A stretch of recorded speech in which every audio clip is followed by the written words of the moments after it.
The new and improved Bodyguard 2.0 has an important role in concealed carry, and in this video we're going to go over that and why I think this is a really good gun to get for your rotation.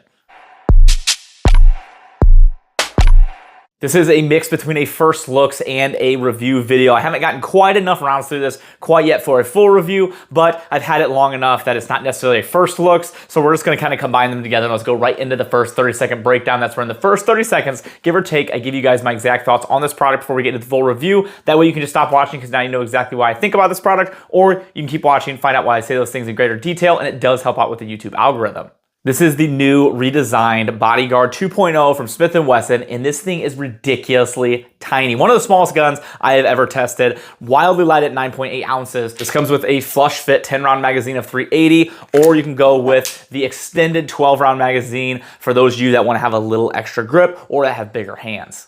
The best way I can describe this is that it is extremely small, but still very usable and very shootable. The sights are good out of the box. The only downfall is the back sight has a little bit too much play, so those longer shots are going to be kind of difficult, but anything within that 30 yards I think is a pretty easy thing to do with a gun like this. It is very controllable, which is not usually the case for smaller guns. Usually they're a little bit snappy, kind of hard to shoot. Definitely still harder to shoot than a bigger gun, but for something this size, I felt it was pretty accurate and I got comfortable with, and Kayla shot a lot of rounds through it, and she shot the majority. I think she shot about 200 rounds through it so far. I shot about 100. So we're at 300 rounds with this, and she was a lot more comfortable with it than me. She has a little smaller hands than me, so this kind of gun will fit people with smaller hands significantly better, but I still really enjoyed shooting this gun.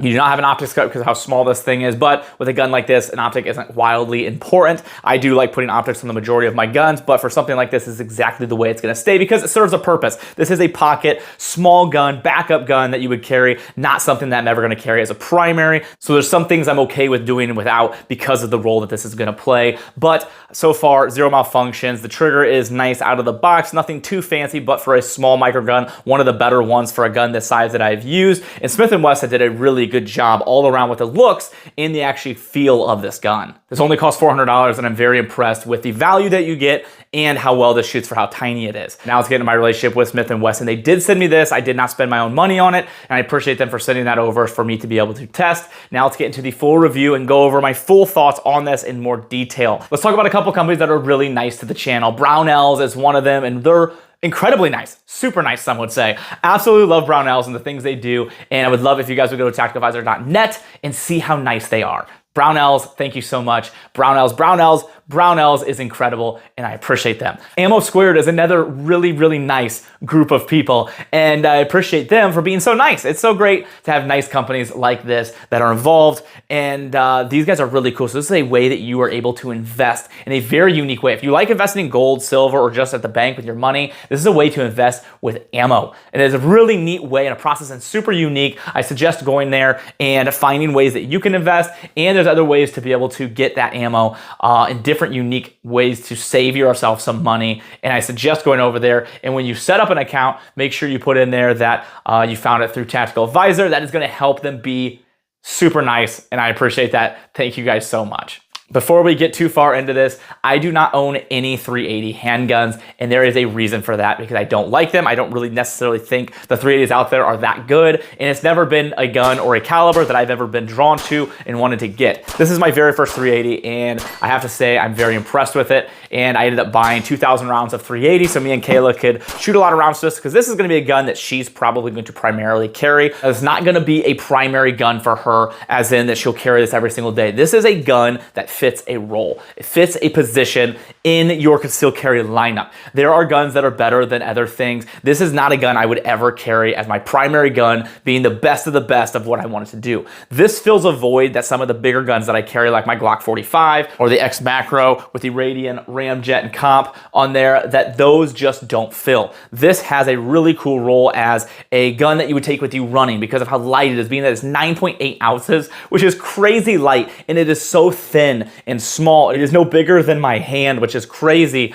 And it's a great gun to be able to throw in a bag, or if you want something as a backup gun. For me, I might throw this in my uniform for work as a backup gun because I can just unzip down here. I have a little body armor panel here. I can slip it right under that. Now, as for capacity, usually smaller guns like this, you're gonna have a really low capacity, usually like 6 rounds. And to me, 6 rounds just isn't enough for a concealed carry gun. I like seeing that 10 round capacity, which is what this gives you. And then you drop this mag, you put the extension in there, and suddenly you have 12 rounds, which I think is a really good amount for your capacity. Now, if you're familiar with the original Bodyguard, you've seen that they've changed quite a bit. I think Smith & Wesson all together, I have the carry comp, I've got a couple other guns coming from them, and I think their new designs that they've been working on have really hit it out of the park. I'm really happy with what Smith & Wesson is doing. I like their triggers, I like their grip texture, I like the designs of the guns and how they feel in my hand, and obviously a lot of that's gonna come down to the individual, and it's gonna be an opinion-based type thing where your opinion on the trigger or the grip might be a little bit different than mine because our hands are different, but as a whole, I'm really happy with what Smith & Wesson has been doing design-wise and really listening to the customers and seeing what they want. You know, adding these serrations up front, which I think is nice to be able to manipulate the slide because it is tiny. And I'm glad they did that because they could have made the slide a little bit bigger, but they didn't because they wanted to give you a little bit more space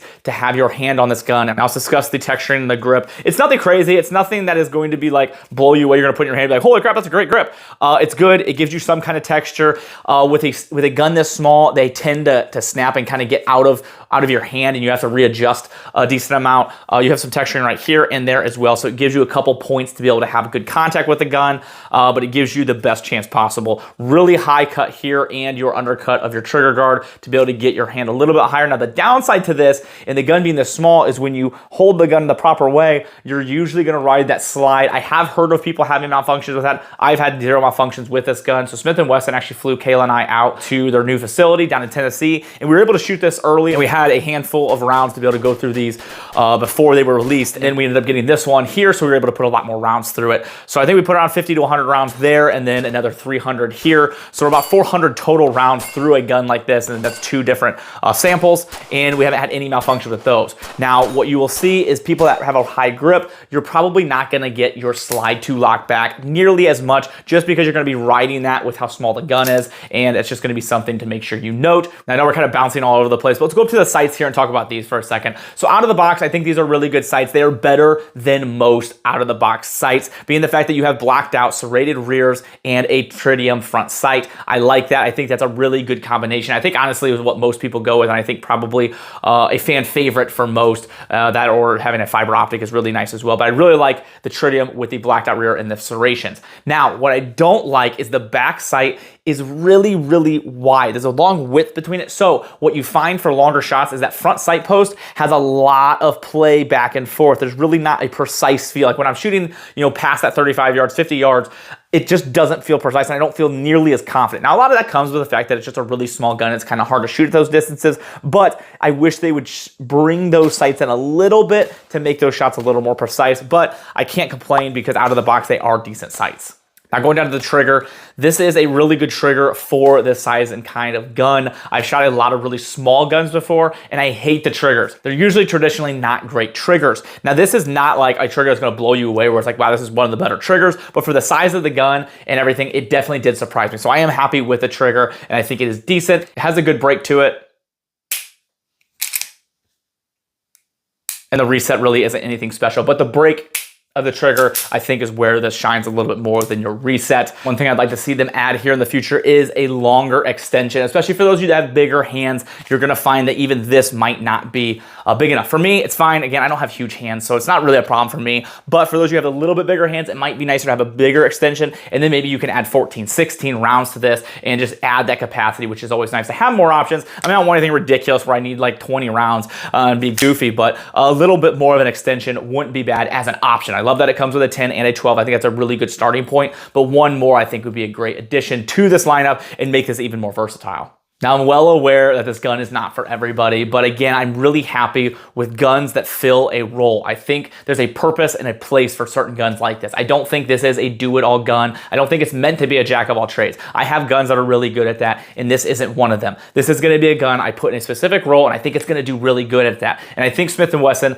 realizes that, and that's why they designed it a specific way to be able to fill that void. My wife is gonna love this gun a lot. This is gonna be a gun that she's gonna be carrying. She actually fell in love with this when we were out there in Tennessee. After we got done shooting, she was like, I want one of those, like really badly. So that was the first time she's ever been that like serious about wanting to get a specific gun. Usually we'll go out, I'll show her a couple different guns. She's like, you know, whatever you recommend, and we'll go out, we'll shoot, and then she picks which one is best in her hand. But this was one that she was like, nope, I absolutely want to own this gun. So now let's touch on really quickly, how are people going to carry this gun? Are you going to get a holster for this? Are you going to carry this in a hip or a appendix carry, or are you just going to throw this in your pocket or your purse? Now I think a gun like this, as I do not suggest pocket carrying. If you were to pocket carry and that was your thing, you're like, you know, I want this gun for a pocket gun. I would carry in this configuration. I would leave one not in the chamber, and then I would probably just leave it like this, and then I'd throw it in your pocket. Again, I don't recommend that. That is not a way that I think is the best way to carry a gun. I don't think it's the safest way, nor do I think it's the best way to have a gun that's meant for defensive purposes. But for my wife, where she's like, I want a gun while I run, something that's not going to weigh my pants down, but something I can throw in my leggies, and like, I feel like I said that wrong. It sounded weird. Leggies? Why do I call it leggies? Are they leggies or leggings? I don't even know. You know when you say a word and you kind of forget what it is after you said it, and then you said it too many times, which I just did, and now I don't even know which one's right? It's one of those. Let me know in the comments which one it is, because I really don't know anymore. But for a gun like this, it's perfect because she can slide it in there and she won't have to worry about that weighing them down. She can run, and she still has a gun for protection. She won't carry with one in the chamber if she needs it. She'll be able to manipulate it and use that gun if she needs to, but it still has that protection without having something that's overkill in that situation. Now also a purse carry, I can see a lot of people putting in their purses. In that situation, I really do suggest just throwing a holster on there, getting something thin, small if you need to. But for me, this is not a gun that I'm going to be putting on a 6 o'clock or an appendix carry, because it's not a roll that I'm doing. If I'm going to put something on a belt, I'm going to put a bigger gun on there, not something this small. But there's other roles and situations where maybe I'm at the park and I'm wearing shorts, and I'll wear like the Neo Mag has those beltless carry. I might run something like this just because it's really lightweight. It's not going to weigh anything down, but I still have a gun if I need to that I'm confident enough with that I can engage somebody or a target at a closer range if I need to. With all that being said, I hope this video is able to help you make a better purchase decision, decide if you want this, or maybe you'll pass on it on some of the things that we talked about. It just doesn't align with exactly what you're looking for. That's always my goal, to help you spend your money in the right way possible, to be able to be confident in what you purchase and really happy and excited, or be confident in the fact that you just don't want it because of maybe some of the things that we discussed in this video. Other than that, I want to thank Howitzer Clothing for being a big supporter of the channel. They donate 5% of proceeds to charity. That's really cool. They've donated over $2 million so far. They have a ton of clothing and apparel, and they have a tactical advisor shirt, which is even cooler. Link in the description if you guys want to pick one up. Other than that, guys, there's a lot of really good companies that support the channel, the things I do here. Unfortunately, I really can't talk about all of them, but I would love it if you guys would go to tacticaladvisor.net and see what you see there to help you out, and I appreciate you all. Thank you so much.